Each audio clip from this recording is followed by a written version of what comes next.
Hi, this is Tim, and as you can see, I'm in the cockpit of an airplane, which really only means one thing, is today I'm going to be talking to Captain Harry Ballance and his wife Carol on this latest video in our Grace Notes series. So come, watch, and I know you're going to enjoy it. Up, up, and away! Hey everybody, we've taken our show on the road today. We have here Carol and Harry Ballance, and first of all, they need to tell me where I am because I don't know where I am right now. You are in Williamson, Georgia. We don't have a four-way stop. We do have a Dollar General, a gas station, a Subway, a convenience store, a library, and our very own post office. Yeah. Wow. There's not much here. I might add that Pike County, where Williamson is located, has something like 2 traffic lights and 32 private airports. Well, okay, Williamson. So that helps, but I still, it's south of Atlanta. South of Atlanta. That's You're near Griffin. Yeah. That's the nearest Okay. place anybody's heard of. So why are we here? What's in Williamson? I thought you had a house in Sandy Springs.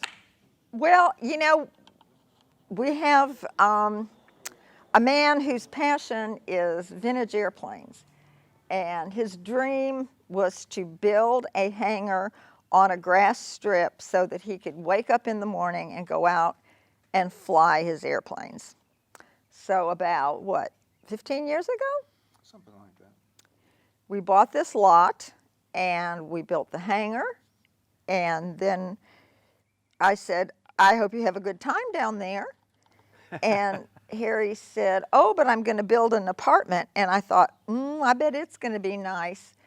But he took the if I build it, she will come attitude. Yeah, and guess what? And guess what? I love it down here. He built me a beautiful apartment, and we've been down here since the middle of March, just avoiding Atlanta germs and congestion and all of that. Yeah, that's one thing we've been asking church members is, you know, what have you been doing since March? But you've been down here, really, Yes. pretty much the whole time. We go every week or 10 days to pick up the mail. Mark collects it every day or two.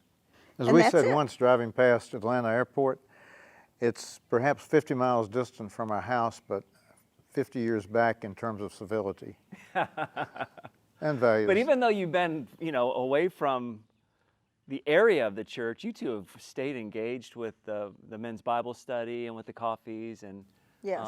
and things like that. You two have been, you've helped your husband greatly. And even though every week it seems to be, you know, there always seems to be issues. This morning the issue was mine, it wasn't Harry's, but you have helped him to really embrace the digital world that we are now inhabiting currently. That is a scary thought when I'm helping somebody with technology. Yeah, yeah. I told Harry. I said, it scares me that here you are, a retired airline pilot with all those knobs and buttons in the cockpit, and you can't figure out how to mute yourself. Actually, I could do, but the thing about an airplane, the switches are labeled.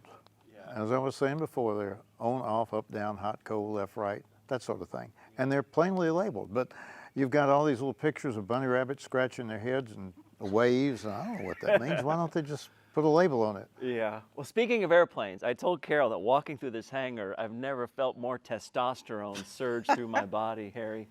But how about the two of you just tell people what's in here and what they mean to you?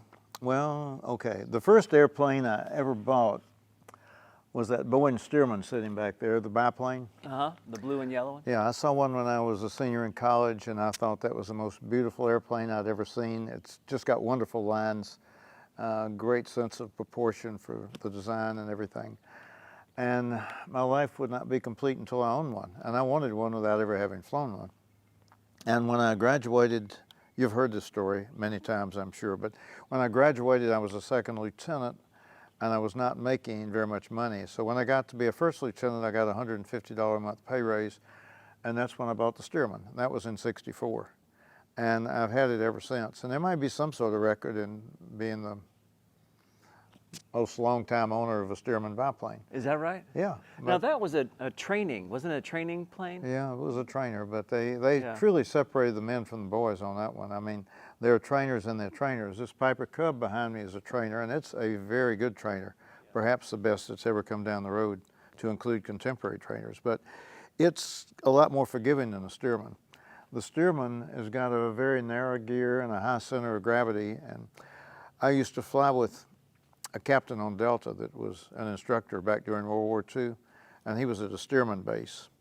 And he said they offered a $100 savings bond to any instructor that could get 3 consecutive cadets through the program without a runway excursion. And he said he never knew anybody that got the savings bond. So it's a bit dicey on the ground.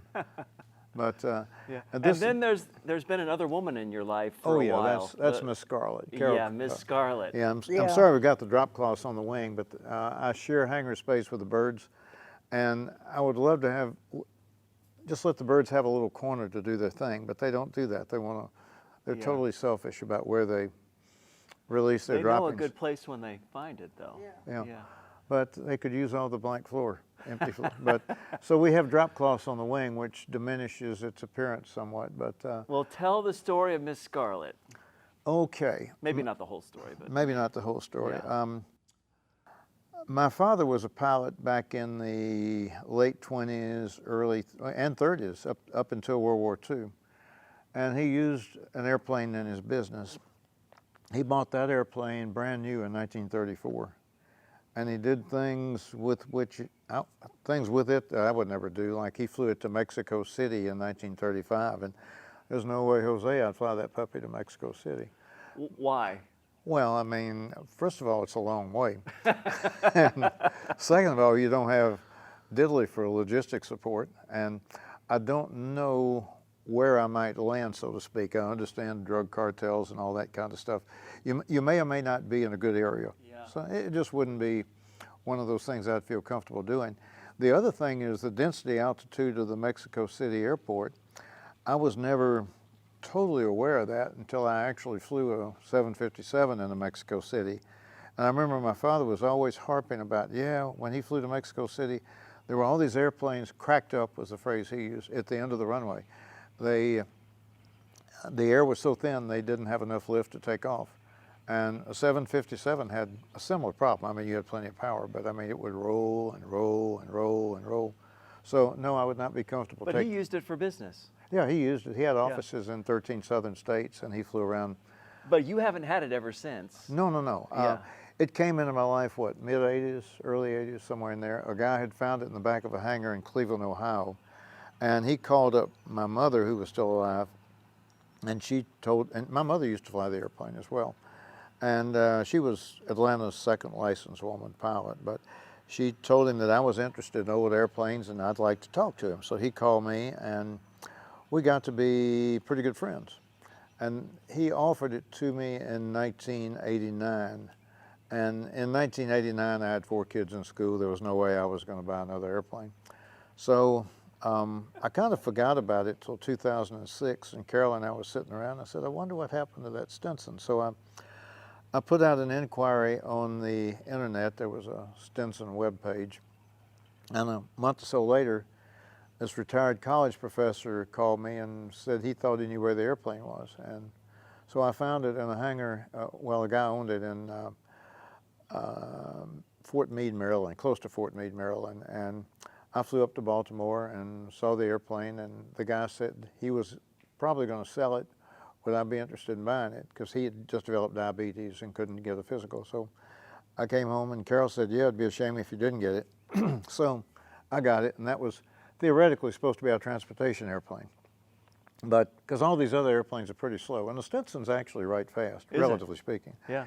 And at any rate, I went up to Baltimore and flew it home, and it wasn't in quite as good a shape as I thought it was. And I put it down in Gainesville, Georgia, because night was approaching, and I don't like the idea of flying single engine at night, particularly with the oil pressure fluctuating. So at that time, I'd retired from Delta, and I had a job flying for a wealthy guy, and he had a hangar up in Gainesville that was not in use. And it spent the next 2 years up in Gainesville being worked on. It started out with an engine overhaul, and it just kind of grew. Yeah. And when it got down here, it was, let's take every piece off the airplane. And fortunately, I had an awful lot of good people helping me with the project. And I was kind of the cheerleader. She's beautiful. And I know that I know you love to have people come if they can. Church members come and see the plane. I mean, you need to see this. You need to see Miss Scarlet in person because she's beautiful. She is right. Yeah. Right striking. At Yeah. the risk of sounding narcissistic, yes, it is a Now, how do you know it's the same plane though? How did you know that it was the same one? serial number. On the engine block or where? Yeah, well, no, the engine's different, but it's a higher horsepower engine. It's the same basic engine, but it's like a 283 versus a 327 Yeah. Chevrolet, that sort of thing. But there's a serial number somewhere in there. Oh yeah, and I don't know. the registration's been the same ever since. Yeah. There's a chain of title ever since. Yeah. But Well, she's beautiful, and I think you just finished that last year, right? yeah, we finished it last July, mid-July. And so the plan for Miss Scarlet is to do some shows here, I guess, when the world Yes. opens up. Yeah, Yes. this was the year of the shows, but Yeah. that didn't happen. Yeah. And And we had one March 20th down in Columbus, Georgia, that we were invited to. And they were going to have our airplane on display. So, but stuff shut down right Yeah, before that? right then. And so Yeah. then they canceled. Every air show, every fly-in has been canceled since the middle of March. So yeah, there you go. But she's been happy, tucked away, not getting scratched, not getting Yeah. anything that'll bother her, so we can show her next summer, hopefully. Yeah. That's great. I did fly down to Cape Canaveral. I belong to this aviation organization that had a kind of a closed tour of the Space Center down there. And you got to land on the long runway, which was really kind of Yeah. neat. And I've got a picture of it with the space shuttle mock-up in the background. Oh, that's neat. That's the oldest airplane that ever landed there. Yeah. Is it?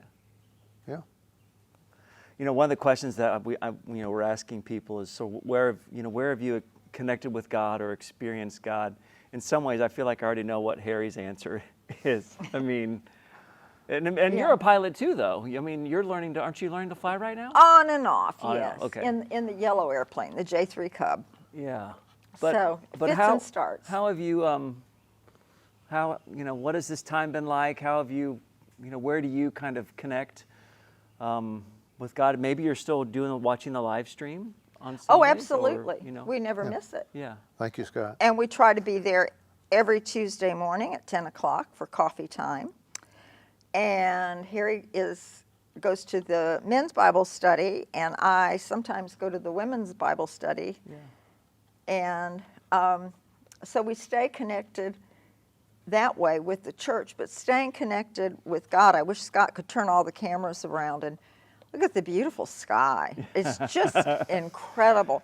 Yeah. And I don't know where I am, but it does feel like heaven. I mean, yeah, it's just absolutely beautiful. gorgeous down here. The night sky, you see more stars than you ever knew were out there Yeah. at night because you don't have the city lights, the reflection of the Yeah. city lights. And it's quiet, it's peaceful. I mean, except for the sounds of the airplanes and the bulldozers where they're doing construction, but and we've got sweet friends down here that we enjoy, and we have socially distanced.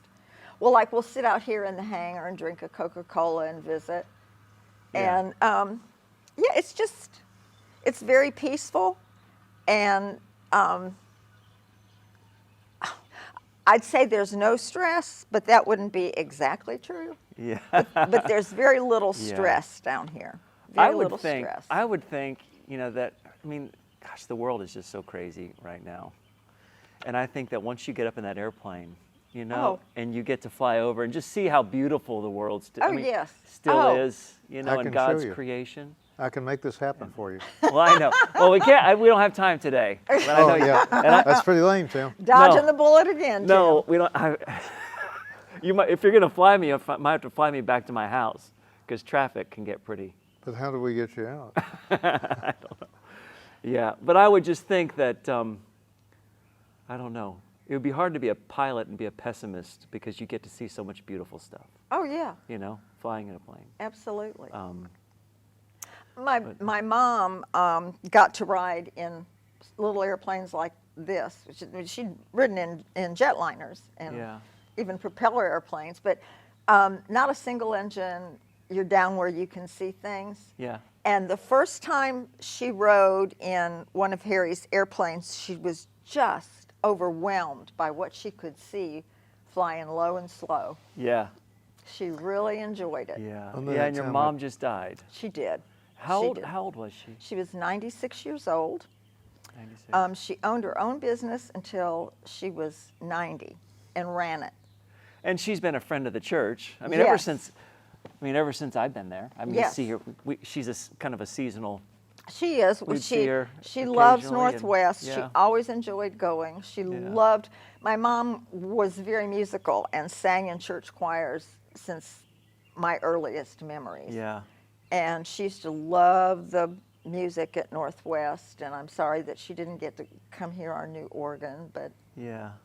anyway, she had dementia for the last 3 or 4 years, and she got to live in her home. She passed away in her own bed, peacefully, Yeah. about 8 days ago. And my brother, he's never married and he's retired. He moved back into the house with Mom and lived with her and took care of her for 3.5 years. Isn't that a sign of God's? Isn't that a Grace. sign of God's grace? For him to and yeah, and I said, well, I can come down for a week every month and just spell you so you can go do something else. He said, no, this is what I want to do. Yeah. This is what I want to do. Yeah. Oh, what a gift. But what she a was- gift to her, to him, and to you. Yeah. Really. And Do you mind sharing what your mom was talking about shortly before she died? When she was getting ready for something? oh, a Yeah. journey, Yeah. a journey. Oh, my brother said that she kept asking about her tote bag. She needed to pack her tote bag. And he'd say, why? And she said, well, I'm getting ready to go. Yeah. And she never said where she was going. And, it just occurred to us, she's going on a journey, and she knows she's going on a journey. Yeah. And I'd And- like to think that that was her way of being Yeah. ready. Yeah, she was ready. Yeah. I'm not ready. I know. And it hasn't hit me yet. But we're going down right after Mark and Jill's wedding. Yeah. And that's when it's going to hit me, when I walk in the house and she's not there. Because she was in the house I grew up in. So, Really? Same house? same house. Oh my gosh. Yeah. The house where you became Miss Palatka, Oh, hush. 1963. It is the house. You remember it. The very It's the same email. house. I'll never forget. I'm not going to give it on. I know your email. That's how I remember your email address. Well, Yeah, I love it. 1963. yeah. Hey, well, not everyone gets to be Miss Palatka. Huh? that's Not everybody true. does. That's No. true. No. Well, Harry, this is probably the first time since you and I have known each other, which has been over 12 years now, where I have been better dressed than you have. Had I known, Do you have your clothes here, or is it all? I've got one sport coat, but I've Okay. either been wearing blue jeans or short pants I and was a kind of t-shirt. thinking you might wear the Tom Wolfe white linen. Well, In here, I don't think so. Oh, I guess you could. yeah, one time I had on a brand new pair of Orvis Bermuda shorts, kind of a nice pastel green, and we were getting ready to go somewhere, and I said, I'll just polish this one little thing, and I was at the polishing wheel over there, and I polished and got splat all over. All over it. No. He- All right. His Well, wife was not happy with I'm him just today. glad that this is on film. I'm glad that people can see, this. This is the relaxed Harry Ballance. Yeah. I'm always relaxed. Well, I mean, casually dressed Harry Yeah, well, Ballance. I like to wear summer suits, so You look sorry about good. that. Yeah. Well, this has been fun. So thanks for letting me and letting Scott come out and Oh, anytime. this beautiful place and, seeing these amazing planes and all your stuff. And I'm glad both of you are doing well. And Thank you. We miss our people Yeah. at home. We Yeah, really, I really know. miss our people. and I know you're excited about Mark's wedding too. We are. And, And the joy in August is just, really, yeah, he is so excited. Is he? He wrote the cutest poem to read at the wedding. After the wedding, I'll oh my get a gosh. copy. But That's gonna tear everybody up. well, it's funny. Oh, is it? I mean, it's funny Okay. and it's cute, and there's a line about, you know all my favorite toys and books, and I know all your dirty looks, to Jill. So it's not a serious, heart-wrenching thing. It's just, How old is he? he'll be 9 my this gosh. coming Tuesday. Yeah. Well, I hope that that's a wonderful day for everyone, full of love. Oh, I'm sure it will be. And it's going to be bittersweet. I know. But I remember him reciting the 23rd Psalm when he was, what, 4? I'll never forget it. 4 I'll Yeah. never at the forget funeral it. in front of all those people. In the Remembrance Garden. Mm-hmm. Yeah. But anyway, it's a joyful day, and we love both of them, and just wish for them a long lifetime of happiness. Yeah. And I know. you know, and I know that if Marthy had handpicked Mark's second wife, she probably would have picked Jill. Really? Yeah. That's good Because she's to just know. everything that was important to Marthy. Yeah. So, Oh. Yeah, she's outdoorsy. She's Christian, committed Christian, and easy on the eyes. What more can you say? Very she's a personal. sweetheart. That may She's be a enough. sweetheart. Yeah. Oh, there's another line about Jill's cooking in there, and he said, "Thank goodness we have Uber Eats." Oh my God. Okay, I want to see that. That's so cute. Well, I think this interview's landed, so I think we Okay. made a safe landing. But thank you, Harry, and thank you, You may Carol. unbuckle your seatbelt. I can unbuckle my seatbelt, yeah. But this So, has been fun. This so has been fun thanks a for lot. us. But I can talk longer. Oh, we know. Oh, we know. That's a perfect ending.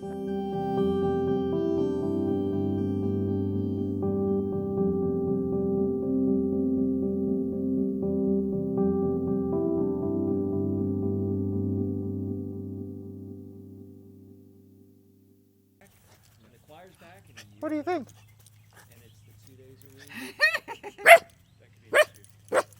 Pretty scary, huh? It depends on the